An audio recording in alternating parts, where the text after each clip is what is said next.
tirelessly to keep things running, everything would suddenly stop. Hospitals, factories, schools, and power plants, they all depend on you. No matter the weather, emergency, or time of day, you're the ones who get it done. At Grainger, we're here for you with professional-grade industrial supplies. Count on real-time product availability and fast delivery. Call, clickgrainger.com, or just stop by. Grainger, for the ones who get it done. Everyone knows time is money, so don't wait weeks for the IRS to send out your tax refund. Go to Jackson Hewitt instead for up to $3,500 with a no-interest, no-fee tax refund advance loan. With up to $3,500, you could bring home the bacon and bring it home today. Money now instead of later? That's worth its weight in gold. Don't wait weeks for your refund. Go to Jackson Hewitt today.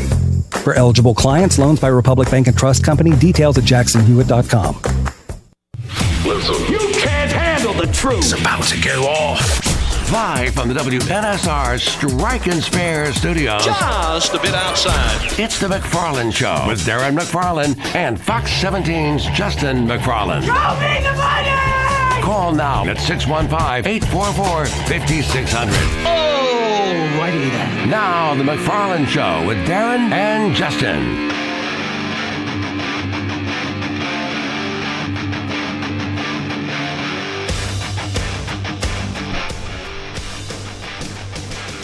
And a good Thursday afternoon to you. And yes, it is time for the McFarland Show here on WNSR. Darren and Justin here with you. Yes, sir. For the next 2 hours, we're live at the Strike and Spare Family Fun Center studio. You can also watch us on Facebook, YouTube, and Twitter. We're both wearing blue.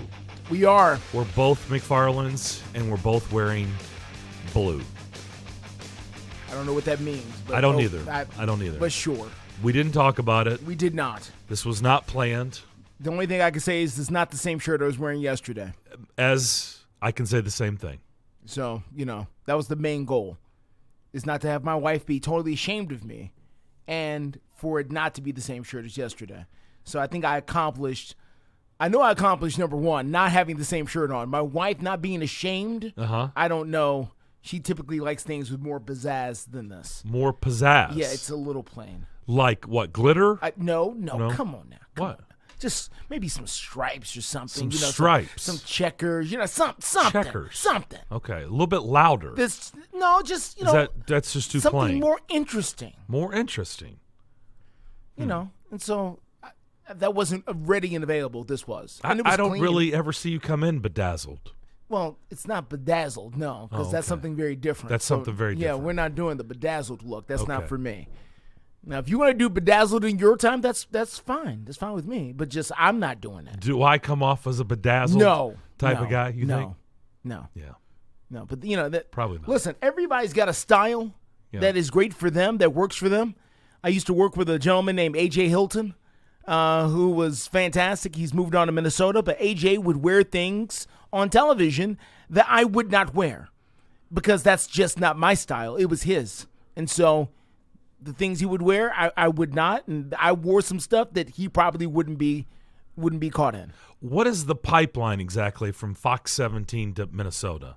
I mean, what's the pipeline? Well, there seems to be a lot of there Fox 17 personalities going to Minnesota. We did have a few people go up that direction. I'm not sure if there's a pipeline other than maybe it is that people are so hot down here, they're ready to be cold. I was going to say, do you not have AC at Fox 17? We Are they do. running to the north to cool down in Minnesota? Well, I can say with confidence that AJ was from that area. Okay. AJ went to the University of Minnesota. He's a proud Golden Gopher. Well, Tatum Everett, was she I don't know anything about Tatum's connection to Minnesota at all. I don't. She's the Viking sideline reporter. I see that. But, if she had a connection to Minnesota prior to that, I have no knowledge of it. So you're unaware that she was burning up, like always blazing hot down here at Fox 17. The AC was never working, and you cannot confirm that she went to Minnesota to cool down. I cannot confirm that. Okay. I don't think that she did that. I think she went because an NFL team called her to go. Okay.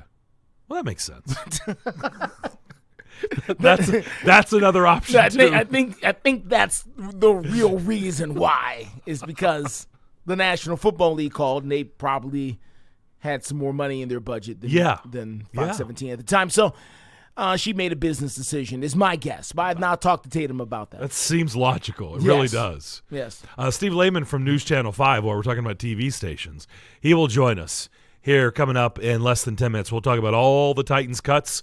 By the way, Titans, very boring today. No cuts, no nothing. Was Rand and Mike exhausted after yesterday? They both took today off? I think they were giving everybody a chance to recover. Is today a day off at the Titans facility? Yeah, I assure you not. Not with everything that's coming up here for them. The Combine next week, and I think there's some an HBCU Legacy Bowl or something happening this weekend. So, no, the scouts are busy, I'm sure. So, what? No, I was thinking of, did you see Alex Doherty's tweet yesterday? No, I haven't seen the tweet. No, from Alex. No, I've missed that. Yeah.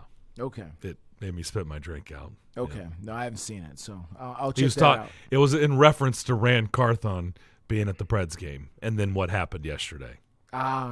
Okay. So, okay. By the way, Robert Woods tweeted he's free. I saw that. Yeah, he's free. That's interesting. What is he free from? Does that mean he's free? Like whoever signs him, he's free this year, or no? That's not his asking price. I don't think that's what it is. No? I think he's free from the contract and situation that he was in here. So whatever that means and whatever that means for his future, I hope and wish the best for him. So you think it's because he's free of his contract? Yes. Yes. Yes. You don't think it's because he's out of this system? You don't think? Yeah, well, out of the practice. Is that typical when guys get cut? They're like, free? I'm free of my contract? Some do. Is that a good thing? It's just no. I didn't Typically, know that was it's not a good thing. But, apparently they didn't think very good of him either. That's why that's why he's not here anymore. Well, I know. I've missed all the free tweets, meaning I'm free of my contract. I mean, that's typically not a good thing. He's confident he'll get another. I just wasn't sure if he was telling everybody that's his new price tag, or it was more he was happy to be out of this system. I'm confident it's not about a price tag. He's going to want some money for his services next year. I think that's what's been the stinging thing about A.J. Brown, right? Because you think about this franchise has been here almost 25 years, and it's really been void of wide receiver talent.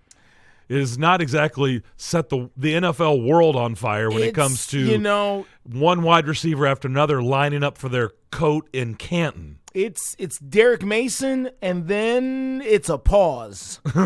And a gap, waiting. There's a gap. And then who's honestly okay, so I guess AJ has to be in the discussion, right? AJ would have to be in. AJ first and foremost, it's Derek Mason, number one for me. Yeah, period. Of course. Okay, this is not even up for discussion. And then AJ Brown, and then again pause, and then who? Drew Bennett? Yes.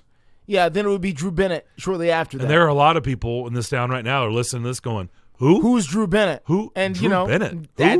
That's understandable. Number Devlin 83. May be going, who? Yeah, I know Devlin doesn't know who Drew Bennett. Drew Bennett. That's deep in the Titans roster at that point. Yeah, who are you talking about? I mean, third best? I don't think he knows who Derek Mason is.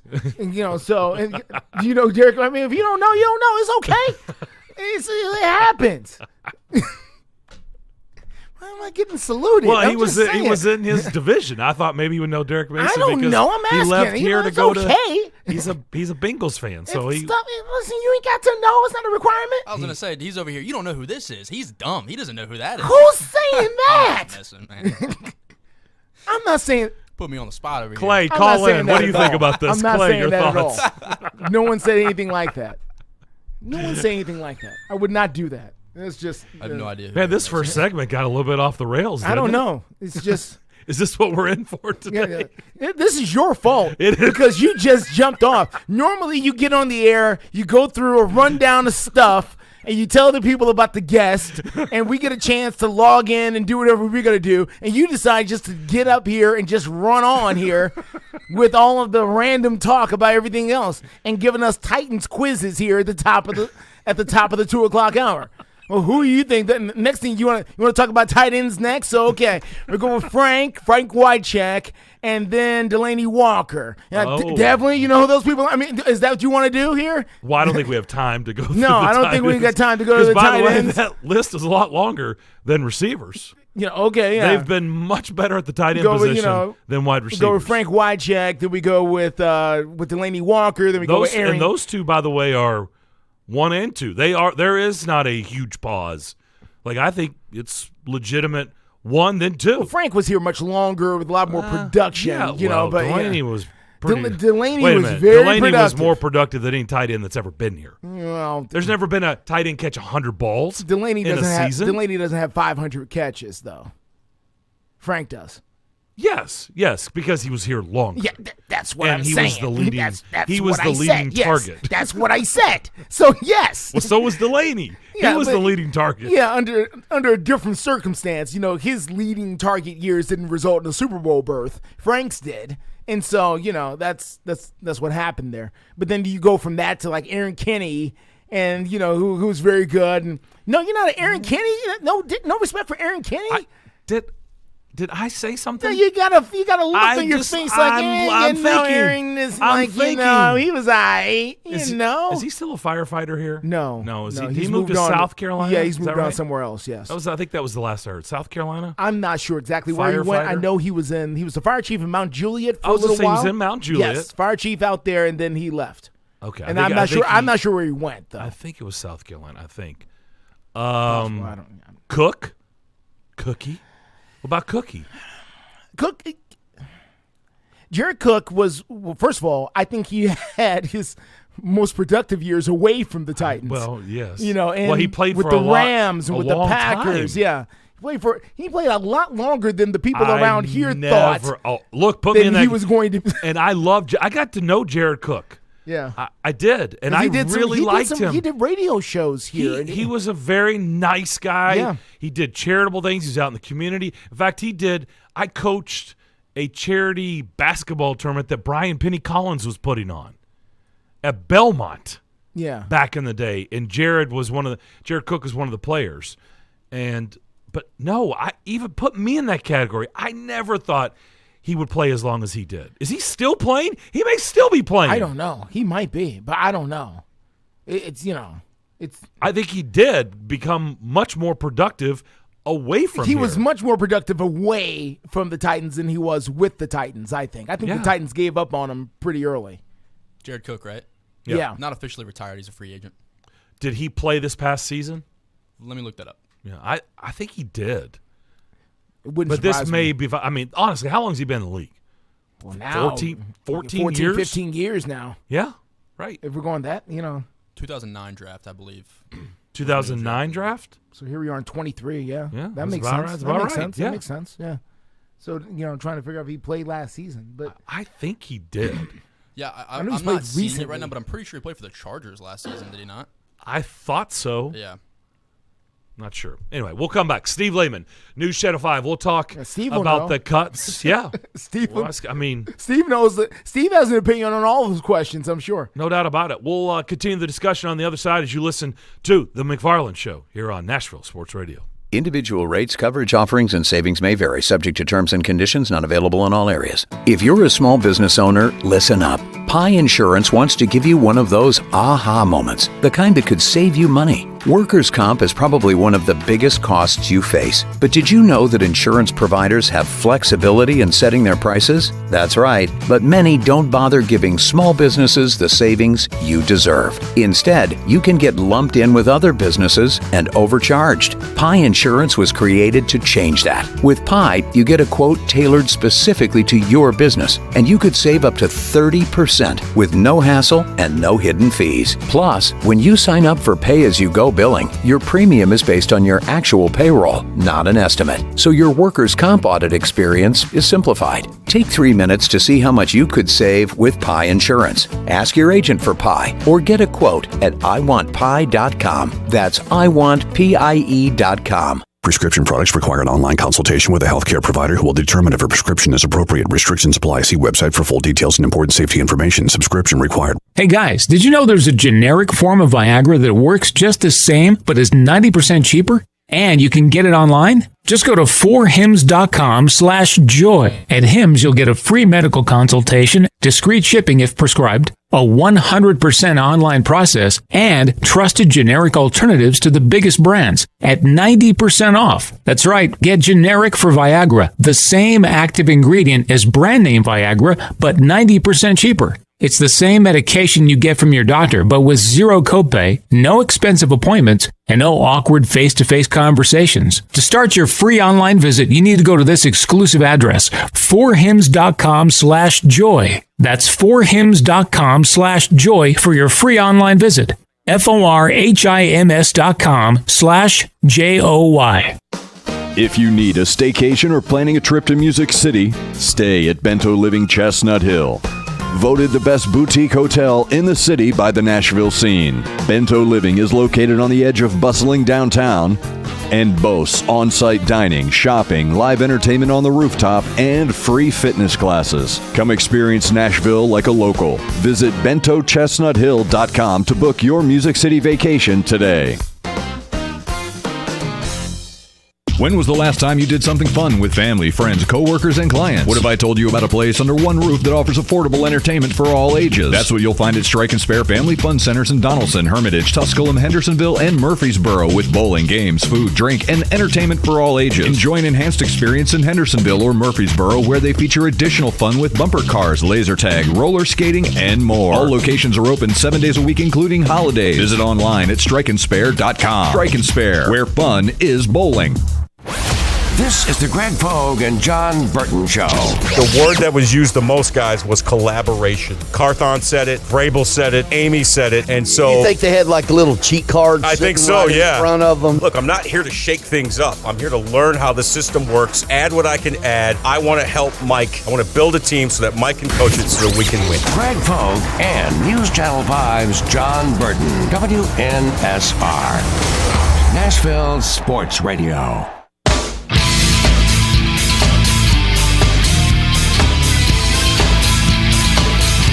Give us a call, 615-844-5600. The McFarland Show with Darren and Justin.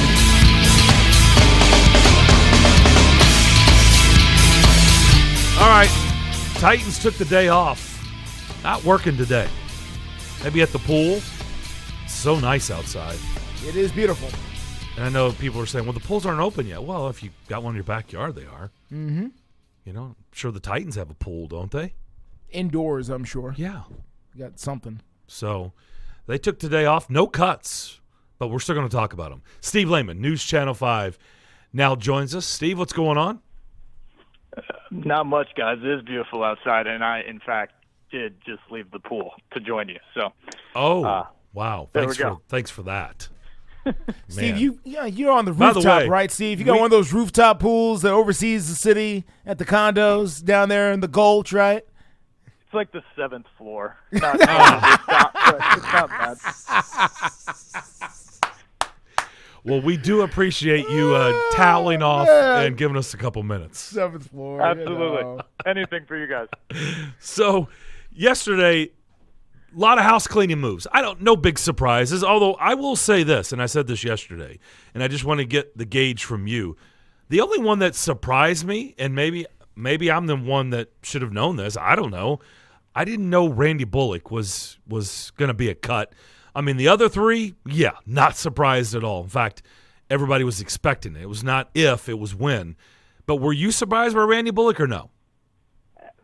I guess not really, just because here's my thought with Randy Bullock. While he was good and consistent for the Titans, he doesn't have the biggest leg in the NFL. I think every Titans fan out there felt pretty good up to about 45 yards. And then anything beyond that was like, okay, we'll see what happens here. And if you get much beyond 50, I think you really had your doubts. And so if you think about that in the terms of an NFL kicker, I think there's another guy you can get out there in the draft or even undrafted free agency. Heck, Caleb Shudak, who was on the roster last year and then got hurt at the beginning of the season, and so we never really saw him. He's got a monster leg, so maybe they feel good about him, and you wouldn't have to pay him $2 million. So for a team that could save every dollar possible to try to go reform this roster in the offseason, it made sense to me for that reason. Don't they need to stay away from guys who get hurt? Just for that alone, I think they should not talk to Caleb. Like, you've already been hurt too much, and you've never even kicked in the league. Like, we can't talk to you. Yeah, no, that's true, and I think that goes for every position out there. Right. It may be easier said than done, and maybe it's something that the Titans do. I know Mike Vrabel doesn't want to hear that at all and doesn't want to think about that, but that is something that Ran Carthon in particular has to come in and look at the way things are being done inside that building, because you look at it over the last 2 seasons, the Titans have had more games missed due to injury and have had to use more players than any other team in the National Football League. 1 year, I think you can chalk up to bad luck. Back-to-back years, I think you really have to take a good, long, hard look at how you're doing things and wondering if that is part of the problem. Ran Carthon coming in from the outside, I think he's got some fresh eyes on it. I don't know if he'll see something that needs to drastically be overhauled, but that's something he's definitely got to be considering. Taylor Lewan and Zach Cunningham were tagged with the failed physical. What does that exactly mean? I mean, I know what it means, but there's a reason why the team, said it, why it's put out there that way. How does that work? Do you know? Not really. I think it has something to do with what the player can claim post being released. Like getting extra money, maybe? Yeah, I think so, but I'm sorry, I don't have the full rules in front of me on that. But I think it's more of a sort of more of a technicality about what the player does in their next step. And so I don't think it has a huge bearing on the reasons why it happened, but I do think it may be telling that when you look at Lewan, if you thought, okay, he got hurt at the beginning of the season, where are we going with that? Is he back? Is he ready? Can he actually play in the NFL next year? I think that's interesting. And then obviously the Cunningham elbow injury, I think, was maybe, well, we knew it was severe at the time, but it may be a bigger factor for his future than one might have thought. Yeah, it may. Right, it may end his career. I don't know. I mean, what was it? A dislocated elbow, right? Yeah, that's no good. No good. Somebody's had a dislocation. It's bad. Not good. No. Wherever it is, it's bad. Yep, it's bad. Robert Woods tweeted out he's free. Now, we were trying to come up with our interpretations in the first segment of the show today. What does that mean? Does that mean the next team, his price tag is he's free? Does it mean he's free of the Titans' offense? Does it mean that he is free of now a contract with the Titans? What category do you think Robert Woods was trying to express when he said he was free yesterday? My guess is it's a reflection of buyer's remorse, Darren, that when he came back last year coming off the ACL injury, I think perhaps the Titans were the best bidder or the highest suitor for him at the time with all the question marks out there. But when he actually got here, his role, I don't think, was what he imagined it to be. This was not an offense that could really pass. He ended up being the leading receiver for the season, though that's hardly patting him on the back, because I think it was 52 catches for 530 yards or something like that. But I think he just looked at it, and it didn't turn out to be the role that he envisioned when he signed the contract. Now, to his credit, he still went out there every weekend, and he blocked his tail off in the running game, and he's not exactly a huge, physically imposing wide receiver. So I think he bought into what the Titans were doing. He didn't, sell out or give up on the season last year, but I don't think it's what he envisioned. And he said the right things at the end of the year, but when the Titans cut him because of the $11 million cap hit for next season, I think he views it as a chance to go someplace else that maybe fits his skill set better. Yeah, people forget John Robinson traded for Robert Woods. He was not a free agent. They traded for him. Yeah, that's right. Yikes. Ugh.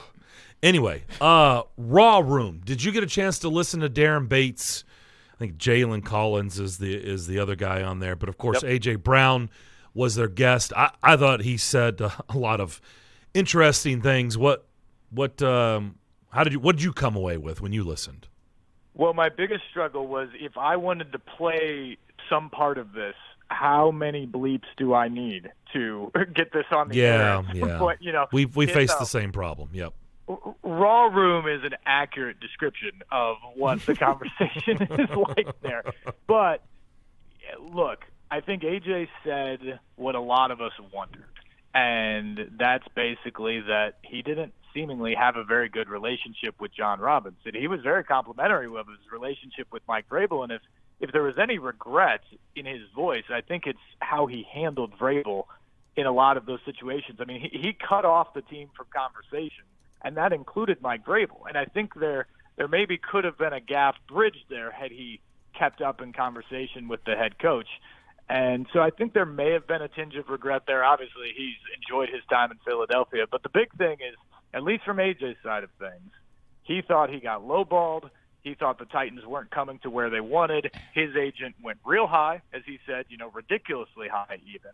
But that's how negotiations start. You've got to find a way to come to an agreement somewhere in the middle. And that's the thing I still go back to, guys, is I don't understand how both sides got their feelings so hurt in this situation. AJ loved playing in Tennessee. He admitted on the podcast that he wished he could have stayed in Tennessee initially. For his kid. Yeah, exactly. Especially. The Titans loved A.J. Brown. So why in the world, even if you started at $16 million plus incentives and the other side's at $27 million, how come there was never like another round of negotiations? It seems like they just went there, neither one of them moved within like a week, and then they stopped returning each other's text messages like this was like a bad hinge date or something like that. Well, that's what stood out to me, Steve. That was my interpretation. I think you're bringing up a really good point. We're talking with Steve Lehman, News Channel 5. I thought when he talked about his agent telling him to shut down communication with the Titans, my guess is they soured upon it. Even Mike Vrabel. I mean, it's one thing – I didn't even know general managers did that, honestly. I thought they dealt with the agent. Usually all the conversations I have, general managers, they don't do a lot of talking to, the player. They go through the representation. But anyway, it's one thing to shut down communications with the GM, but he shut out Mike Vrabel. He shut down all communication with the Titans, and maybe they didn't know how to handle that. Maybe they were just like, well, he doesn't want to be here. If he doesn't even want to talk to us, then I guess he doesn't want to be here. So what are we doing? That's just, again, me trying to read the room. Yeah, and I think you're right. And there's no question that AJ, who'd never been through this before, followed his agent. And guess what? His agent got him money. So if the goal is to just get the highest dollar, his agent might have been right.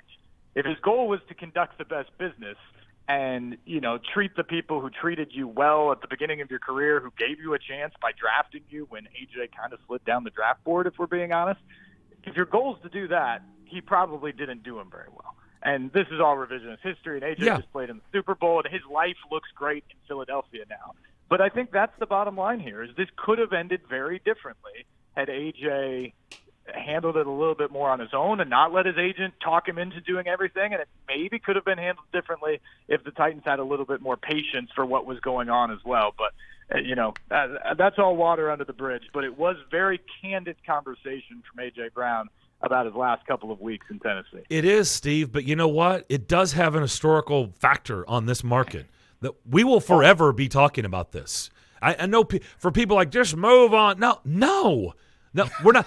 As long as A.J. Brown keeps bringing up this stuff, and think about it, they collapsed. The team he went to the Super Bowl. The general manager got fired, and it was right after the Philadelphia game. Look, it has historical significance in this market.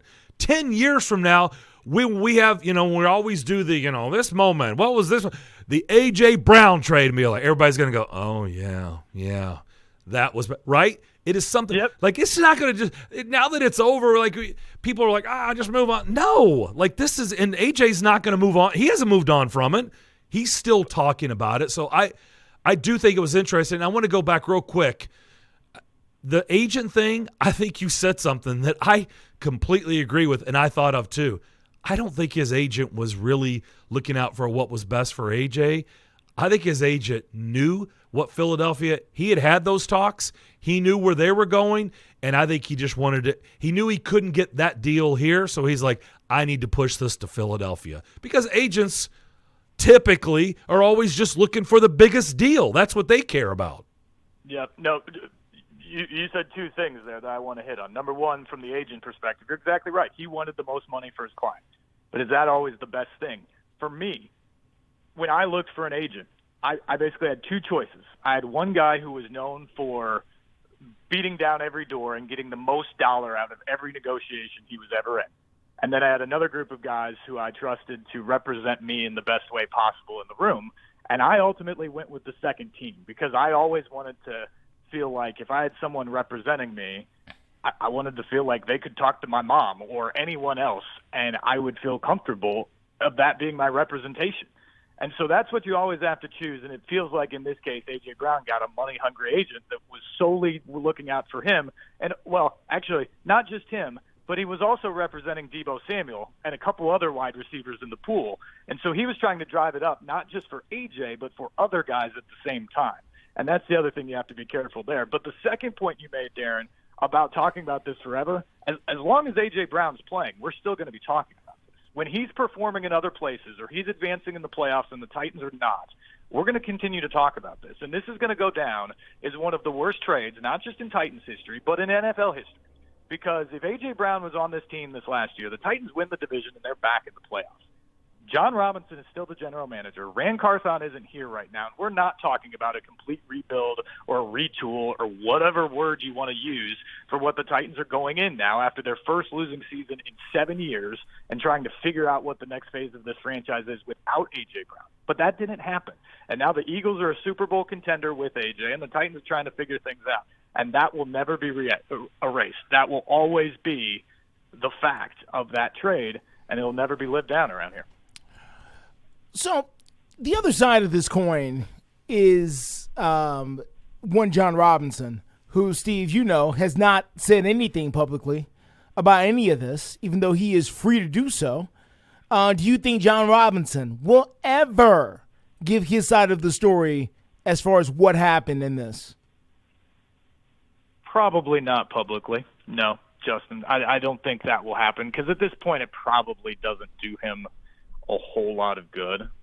And look, John Robinson's overall body of work is that of a general manager who deserves another shot in this league. I mean, he took a franchise that was at the depths. It was as low as you could get, back-to-back seasons, as the worst team in the league. You know, so think of the Houston Texans right now or something like that. And then he promptly had them have a winning season in year one, followed by 5 more winning seasons. And they were on their way to what looked like another one when he was fired.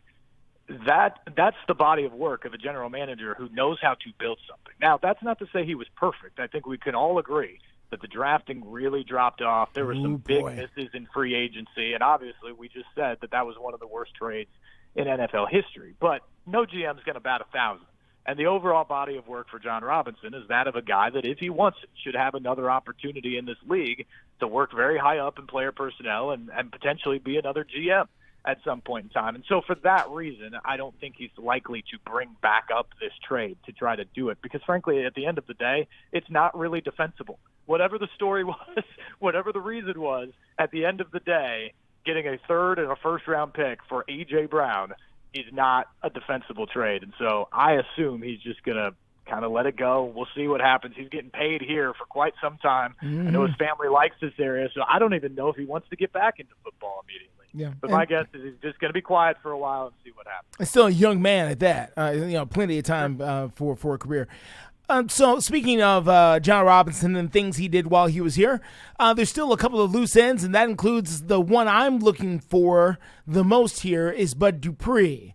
But Dupree so far has not been released. I've read a couple of things that they could be waiting until after a certain date. June 1st. To get rid of Bud Dupree or, a rework or whatever. So, what are you hearing or thinking about that? Is Bud Dupree as good as gone?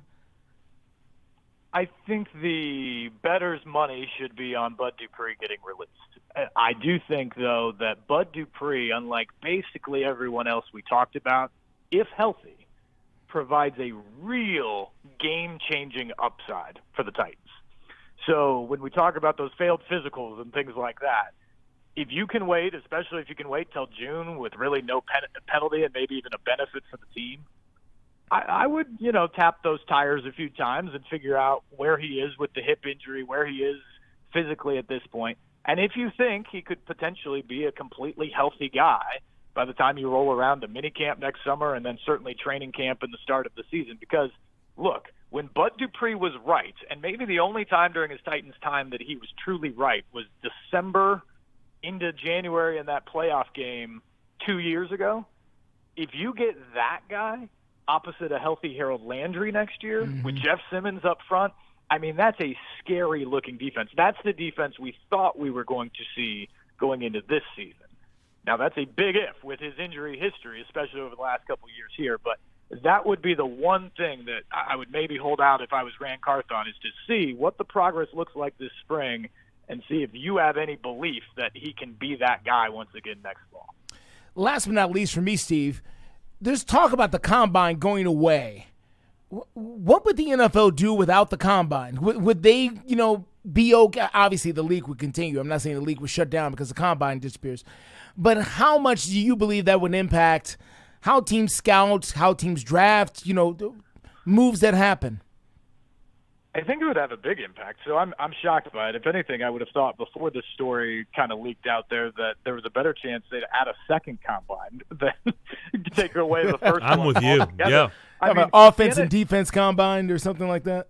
Yeah, and I mean, the NFL is just such a big business that they're looking to have an event sort of every month of the year now. And the Combine is that event at the end of February and into early March where they just sort of take over the calendar. It's the most important time of the college basketball season, and yet the NFL is maybe the number one story that week because it's the NFL Combine. So it doesn't make sense from a business perspective to me, but also, guys, one of the things I look about when you want to talk about John Robinson's draft record, it really took a turn with COVID and those couple of years where the whole draft process wasn't what it normally is, where you don't see prospects in person, where you don't do campus visits, where you don't do very many, if any at all, in-person team facility visits, and you're just doing sort of Zoom interviews with guys. The Titans really whiffed on a lot of guys. I mean, they drafted Isaiah Wilson, who clearly did not like football at all there. And, all they talk about is guys loving football and that being a goal for them. It made the process more difficult, for sure. And some teams handle it better than others. But that's just an example of what it's like when you take a part of the process away for these guys on such a high investment that they have to make into all of these guys that they would draft. I just can't see getting rid of that week in Indianapolis where they get such great access and get to see these guys up front and personal. End with this close win last night for Belmont. How's this thing shaping up for the end? Because I know they're at the end of their regular season. Yeah, what a game or two, right?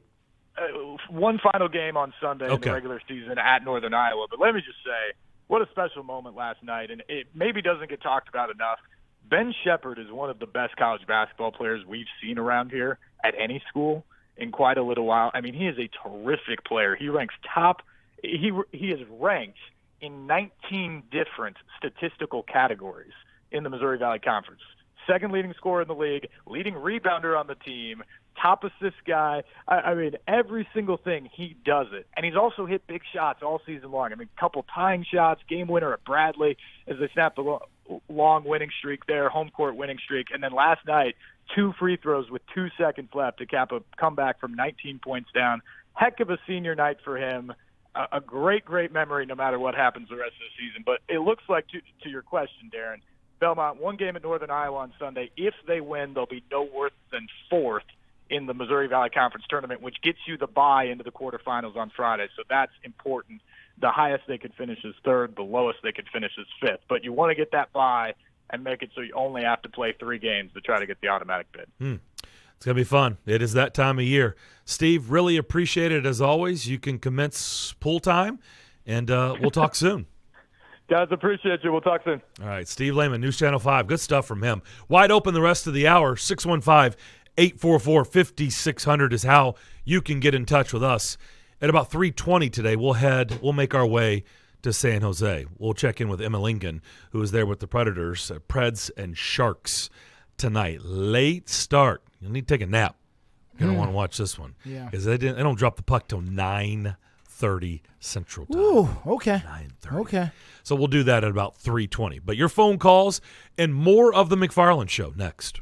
Are you tired of your current vehicle? Maybe looking for a new or pre-owned vehicle? Hey guys, it's Zach. Hayes Nissan of Rivergate is the best choice for your vehicle needs. Located at 1550 Gallatin Pike North in Madison, Hayes Nissan of Rivergate has been serving the Middle Tennessee community for over 3 decades. That gives you confidence that Hayes Nissan of Rivergate can find the perfect vehicle for your lifestyle and your budget. Their friendly and knowledgeable staff will make sure you are taken care of. I should know because I've seen it firsthand. Every vehicle I've purchased has been from Hayes Nissan of Rivergate, and I love the entire process. Now, I don't want you to forget about their award-winning parts and service department. It has everything you need to get you back on the road. Go visit them on the web at nissanofrivergate.com. They're open there 24/7, 365 days a year. Or give them a call at 615-865-7220. Again, that number is 615-865-7220. That's Hayes Nissan of Rivergate, where your dollar always goes farther. Realtors abide by a code of ethics. This is Article 9 in action. Beth, a first-time homebuyer, knew nothing about the home buying process, except that she wanted to buy a home. But her realtor had the expertise to make sure Beth understood every document, even giving her copies to review with her lawyer so Beth could close on her first home with confidence. Complicated things explained in simple terms. The difference between an agent and a realtor is real. Realtors are members of the National Association of Realtors. That's who we are. Bundling car and renter's insurance with Geico is so easy, your neighbors are probably already doing it. But who? Look for the signs. Chances are they live in a home and have a car. They use money and enjoy having more of it. They probably drink lots of lemonade. Lemonade. And they've probably said something suspicious like, "I'm bundling with Geico," or "Stop spying on me with those binoculars." If so, you may want to ask them how easy it was to bundle with Geico. Bundling is easy with Geico. Just ask your neighbors. Golfers teed up at Edwin Watts Golf Shops for the hottest new arrivals from Callaway, featuring the Paradigm Woods and Irons. The Paradigm Woods are engineered with forged carbon to have unparalleled distance and forgiveness. The irons feature a high-strength forged face for increased launch, speed, and spin. A new paradigm in performance. Swing into Edwin Watts Golf Shops and get custom fit today. Edwin Watts Golf Shops. Unmatched expertise, unmatched service. Five-state forecast. Your exclusive National Sports Radio, WNSR Sky Scan forecast. For today, we'll have sunny skies with a high of 80. It'll be partly cloudy with a stray shower tonight, the low 44. Isolated shower to start Friday, otherwise mostly cloudy, cooler, high 58. Utilizing the resources of the WeatherBug Network on National Sports Radio, I'm WNSR's meteorologist, Jim Rinaldi. Sports Radio, WNSR. It's the McFarland Show with Darren McFarland and Fox 17's Justin McFarland. Every weekday afternoon, 2 to 4, live on WNSR Nashville Sports Radio. It's the McFarland Show. It's Darren. It's Justin. It's 50 years of Nashville Sports Radio coverage. A show that's genuine, it's real, it's fun, it's passionate. We welcome your phone calls, and we mean it. The McFarland Show with Darren and Justin on Nashville Sports Radio, WNSR. Welcome back to the Strike and Spare Studios. You're listening to The McFarland Show with Darren McFarland and Fox 17's Justin McFarland. Thank you, big voice guy. Remember the Titans. Love it. It's appropriate. It is. We just talked Titans with Steve Lehman. Now we're going to talk with you. 615-844-5600 on this gorgeous Thursday afternoon here in Middle Tennessee. Let's start things off with Doug. Doug, what's up? There was the Hatchet Man coming. He came yesterday, and I'm going to ask this question to the McFarlands because I know they're very intelligent, and it's past my thinking. But to me, there was only 20-something million or whatever freed up. No, it was close to 40 million. Close to 40 million. I think it was 38 million. Okay. 38 million. Okay, so to me, and you guys know this better than me, this basically just freed up enough money for you to find your incoming class. The Hatchet Man is just now sharpening his knife. I think he's got to come a little bit harder. Oh, I don't think the Hatchet Man's done. I don't think he's done at all. Well, I know it just sounded good that much money was freed up yesterday in just one little swoop, but I think that was just one stroke of the sickle. The Hatchet Man He's got it on wet rock right now. He's sharpening it up real nice. Well, one McFarland with the blue shirt. Gonna be. One McFarland with a blue shirt named Justin did bring up Bud Dupree in that interview. If they cut him today or anytime before June 1st, they would save $9 million. If they cut him after June 1st, they're going to save over $15 million. I suspect, without a doubt, Doug, he's got enough time to sharpen things before June 1 because he'll probably get back to work after June 1. And, oh, by the way, depending on how you feel about this, on how much he should be, sharpening that blade, Tannehill, if you go after June 1, that's $27 million you save. But what about the big one that needs to be taken care of? Oh, wait a minute. What's the big one? Oh, Big Jeff. Big Jeff. Oh, yeah, he is a big one. You got to satisfy that. You've got to come through with a good, nice cut of money to satisfy Big Jeff. Oh, yeah, he's got to eat, doesn't he? Yeah, he's got to eat. No, he's got to eat. He's not going anywhere. I think given the PR of the situation. Go ahead, Mr. Doug. Yesterday's cut to me wasn't even enough to satisfy the bleeding. Yeah, yesterday was just an appetizer, probably. And nothing wrong with appetizers. I love appetizers when I go to the restaurant. But after the appetizer, what happens after the appetizer? You get a meal. You got to get to the meat. Yeah, you got to get a meal. Get to the meat. Yep. So, okay, who's going to be the first one served up as filet mignon? I'll hang up and listen. Okay, Doug, thank you. I will stick with Bud Dupree. I just don't see a scenario where he's back. Yeah. Right? Look, Steve brought up how impactful he was when he's on the field. I agree. The problem is he wasn't on the field much. No.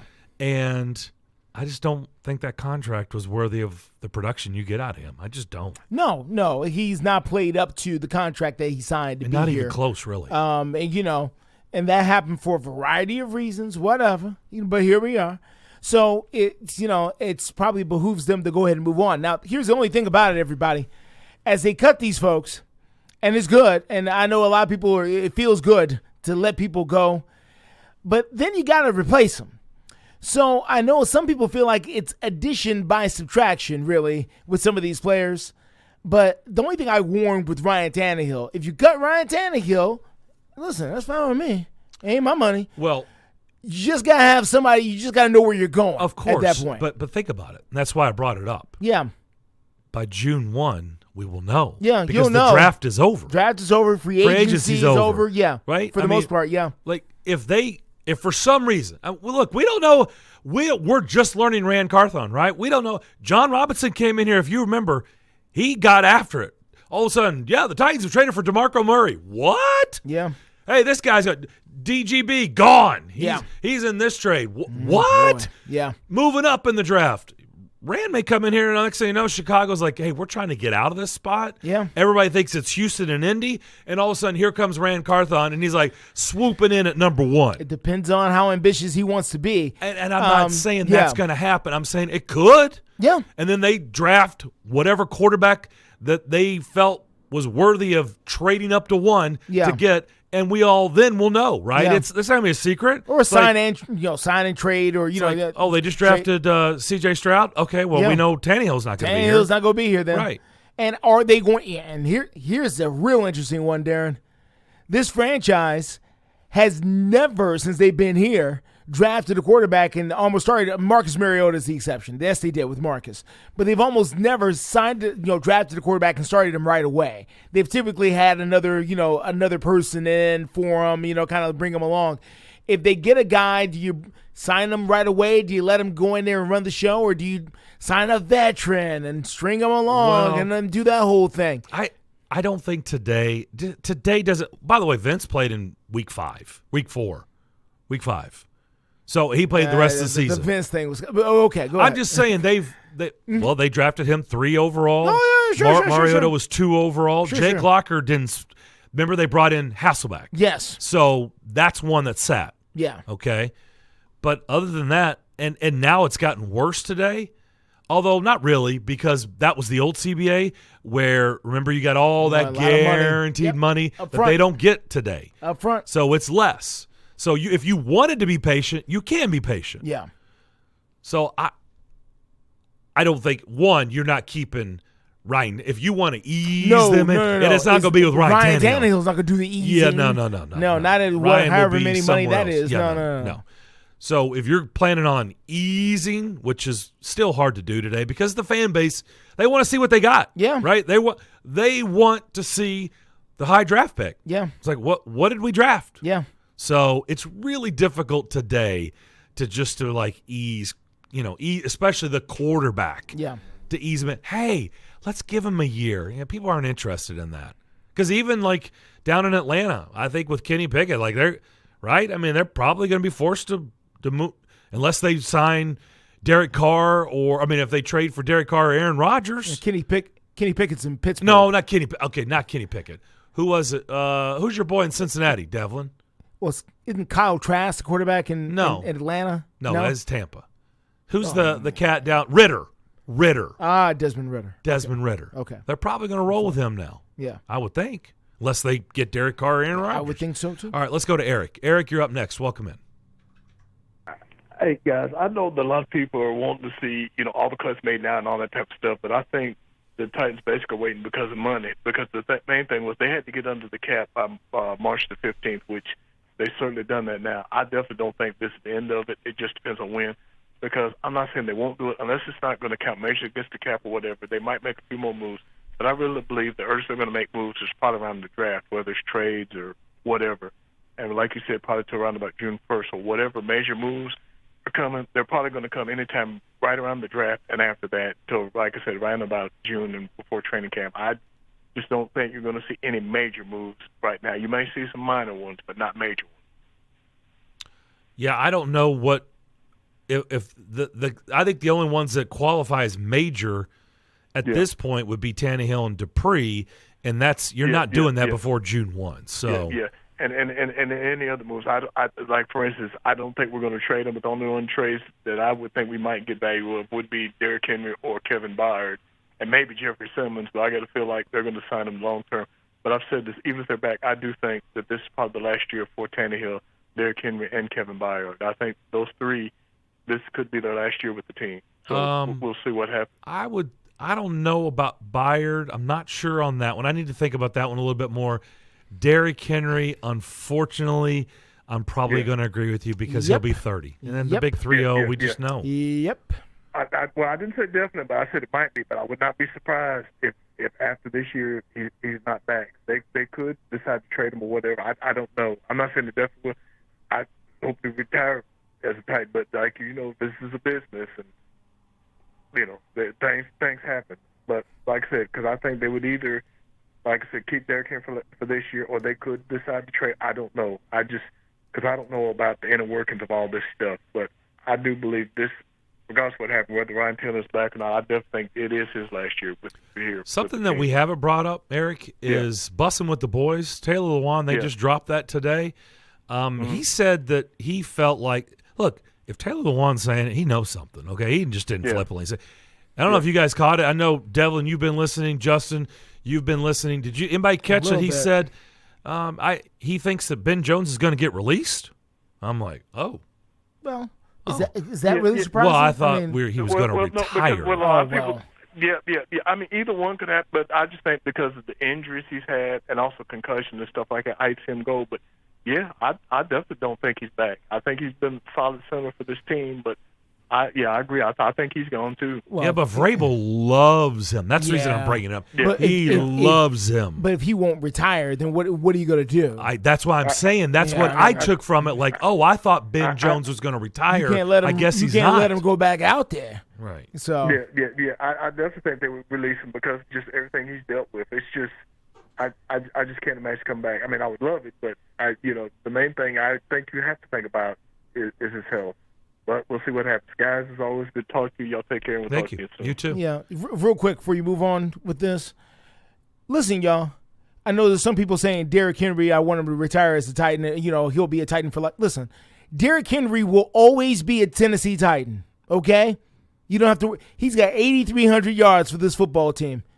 There's nothing anybody can do about it. They've got two guys who've got their likeness on the side of Nissan Stadium right now who both wore uniforms for other teams, Steve McNair and Eddie George. They are Titans forever. And Derrick Henry will be as well. Yep, I would agree with that. Let's go to Nolensville. Tony, you're up next. Welcome in.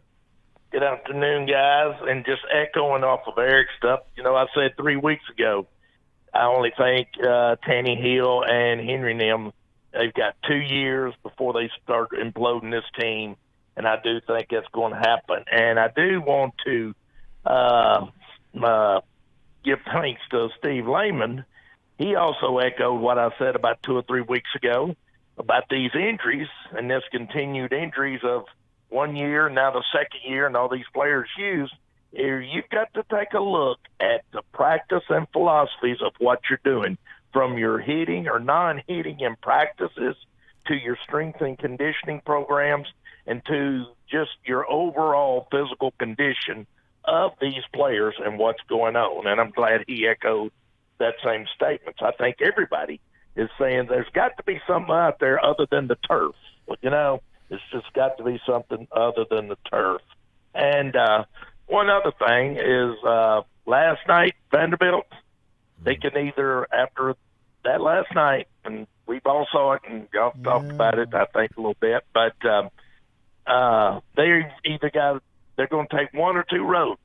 Either rebound from it, recover, and don't let that loss last night turn into another one on Saturday, or feel sorry for yourself and just continue to, wonder what if, and then you're definitely going to have a bad situation on that. So, and last thing, Darren, this is for you, buddy. I noticed in the XFL, there is a team called the Guardians. Yes, I saw that too. And I think it's the Orlando Guardians. And I got to thinking of you. Which was harder for you to really deal with? The Cleveland Indians, because you're a believer, the Cleveland Indians going to the name Guardians, or that restaurant dropping those potato cakes that you love so much? Just thought I'd throw that out there to you, man. Golly, Tony, you can't come. You're spitting fire, man. You have 1 minute. Go. How in the world could I possibly answer that hot question? That hot take question by you. Thank you for the call, as always. That's a tie. It's a tie. It's a tie. Like, there'll always be the Indians to me, even though I have to call them the Guardians now. Yeah, sure. And potato cakes, I have never stepped foot in that establishment. You won't even and I won't until they bring has been stricken. Back potato cakes. Stricken from the record. You bring it back. Well, that's the name. I mean, it starts with an A. All right, bring it back. I'm not calling them a bad word. It's like, what happened? I'm calling them, it starts with an A. Bring yes, potato cakes back. They're not going to do it. It's a tie, Tony. They're not going to do it. We'll come back. Hour number 2 next. On air and online, Sports Radio WNSR, Brentwood, Nashville.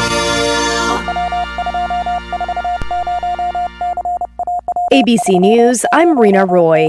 A key finding in the initial report by the NTSB investigating the toxic train derailment in East Palestine, Ohio. NTSB Chair Jennifer Homendy says a wheel bearing likely overheated before the derailment, with 2 system alarms sounding before the critical alarm went off. She says the crew followed standard procedure. Was it too late by the time they were notified of 253 degrees Fahrenheit, and is that something that should be set by the government? I will tell you that had there been a detector earlier, it would not have, that derailment may not have occurred. Transportation Secretary Pete Buttigieg visited the site of the chemical spill and met with residents, vowing to hold Norfolk Southern accountable for cleanup. 25 states are impacted by winter storms, including bringing rare snowfall to parts of Southern California. More than 1,000 flights have been canceled today. This is ABC News.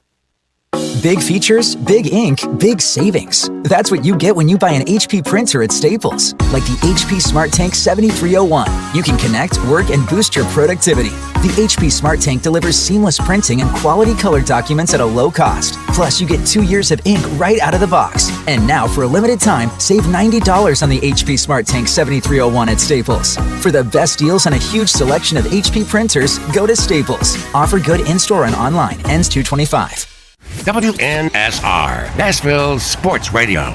Individual rates, coverage offerings, and savings may vary. Subject to terms and conditions. Not available in all areas. Actual Pie customer. As a small business, we're always looking for ways that we can offer the quality product and get some cost savings. Meet Michelle from J.J. Pfister Distilling Company, a small business in California. When looking for workers' comp coverage tailored to the company's needs, she discovered Pie Insurance. We heard about Pie Insurance being geared for a small business, gave Pie a call, and ended up switching. Is your small business overpaying for workers' comp insurance? See how much you can save at iwantpie.com. Plus, when you sign up for pay-as-you-go billing, your premium is based on your actual payroll, not an estimate, so your workers' comp audit experience is simplified. We saved about 30% off of our workers' comp insurance when we switched to Pie.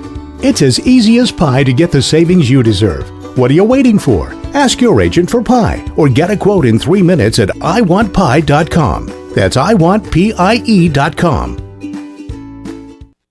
Listen. You can't handle the truth. It's about to go off. Live from the WNSR Strike and Spare studios. Just a bit outside. Now back to the McFarland Show with Darren McFarland and Fox 17's Justin McFarland. Show me the money! Call now at 615-844-5600. Oh, righty there. Now the McFarland Show with Darren and Justin.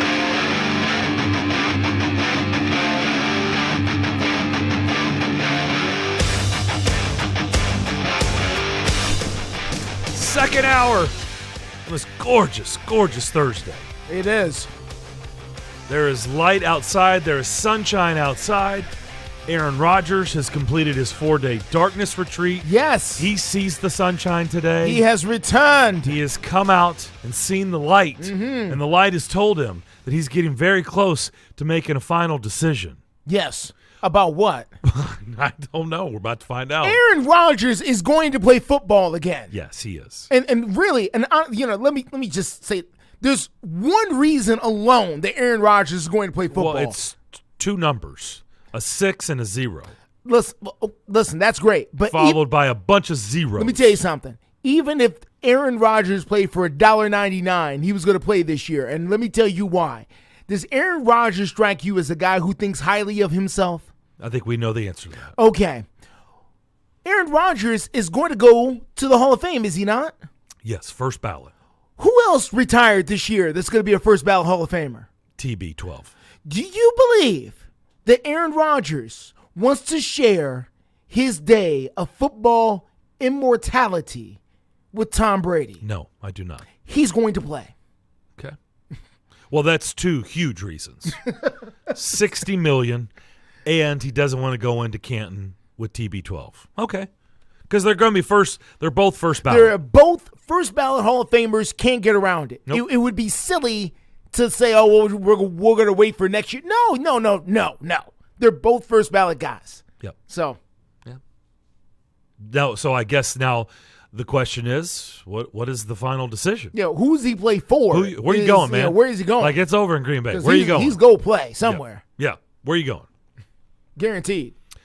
Kind of like Taylor Lewan, who was released yesterday by the Titans. And I mentioned that Bussin' with the Boys did drop their latest episode. I think it was first thing this morning. And speaking of what's your decision? Are you going to play? We've talked about it on this show. Mm-hmm. Good amount. Is he going to play? Is he not going to play? What is he going to do? Here's a little bit on that front by Taylor Lewan. Yeah, it's What's the 3? I want to stay close to Tennessee. I want to be in like the same region. So Atlanta. So Jacksonville, Indianapolis, or Houston. Will be my 3 you want to stay in the division? Jacksonville. What's up? Did you guys seem like you've been playing pretty well? Yeah. No, I don't want to. I will. Those are the 3 teams that are for sure knows that and for sure knows. Hang on now. No, I would not go play for an AFC South team. 3 for 60. No. $20 million a year? What are we talking about, dude? Bro, I'll make that on the bus. I'm good. So you're gonna say a few? I can't let them know everything. But what I'm saying is, we've told How about you say a team and I'll say yes or no? Because I don't want to. Atlanta. No. Because Jake Matthews is there. I respect Jake Matthews. I think his contract's come to an end. Yes, Atlanta. Steelers. Yeah. I was gonna do a whole thing with Jersey Jerry, but Eagles. No. Yes. Vegas. Yes. No. Ooh, AZ. No. They just seem like, yes, the Saints. So, potential winners. I know the Bengals need a left tackle. Bengals. I know the Bengals need a left tackle. Bengals, Cincinnati. I know the Bengals need a left tackle. So that's it? Okay. This is my interpretation of that little portion of Bussin' with the Boys episode. I don't think Taylor Lewan's actually thought about playing that much. Because I don't know what you're supposed to gather from all that. Yes. I mean, no. I mean, yes. I mean, no. No. I mean, yes. No. Yes, yes, and yes. Oh, wait a minute. No, I will. No, that's a no, no, and no. Well, it was like he was literally thinking about everything for the first time, which tells me he hadn't thought about playing at all. He talked about rehabbing his knee and getting that better, and I'll just continue to say it. First of all, that 3 for 60, I mean, give me a break. Ain't nobody giving Taylor Lewan $20 million a year. You'd be the biggest fool ever as a general manager with his injury history at his age to give him $20 million per year. Give me a break. That is no chance. And I know they're just playing around, right? They're just they're having fun. Yeah. So that's not happening. Somebody's got to come with a real offer, because I'll continue to say it. For all the people that keep throwing out there, well, hey, I mean, somebody, team-friendly deal, or, at a discounted rate, he's going to play for, Groupon rates. No, he's not going to do that. He'll just do Bussin' with the Boys, and he'll get opportunities with the TV networks. We already know all that. He knows that. Yeah. He's not coming back to put his body through all that and the rigors that it takes week in and week out in the NFL that he's done for a decade. He ain't going to do that for chump change. Probably when he's not. made his fortune. Yeah. He's made his money. Yeah.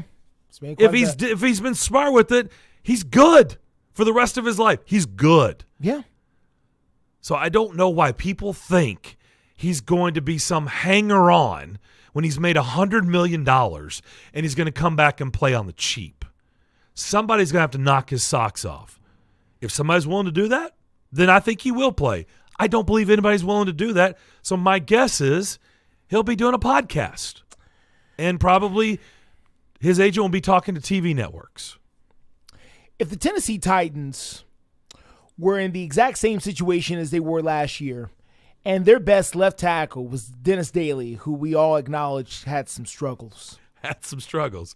You're very nice on this beautiful day. We all acknowledged that Dennis Daly had the same way we acknowledged a few minutes ago that Aaron Rodgers thinks highly of himself. Does he not? Yes. Okay, so Dennis Daly had some struggles this past season at left tackle for the Tennessee Titans. You're so nice. So, with that said, if the Tennessee Titans found themselves in that exact same situation this past year, tire fire, do you not think that perhaps someone like Taylor Lewan would, a healthy Taylor Lewan, be it rusty Taylor Lewan, would not appeal to a team in a desperate situation like the Titans were this past season at left tackle, if they thought there was a Taylor Lewan? And I say that because what I'm looking at, Darren, is the overall state of left tackledom going on in the National Football League right now. The Chicago Bears, my father's beloved Chicago Bears, if I'm not mistaken, they paid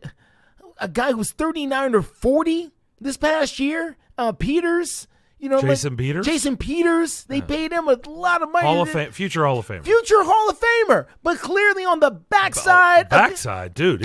Okay. He's walking up the 18th fairway. And they signed him to, I don't know how much the deal was, but they gave him some money. Yep. He didn't come in there for nothing because he too has made his fortune. Mm-hmm. And they called him off the couch and he came on in.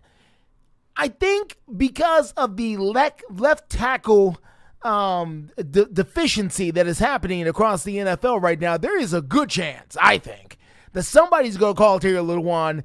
Now, they're going to make him an offer. Now, is it going to be an offer he can't refuse? I don't know about that.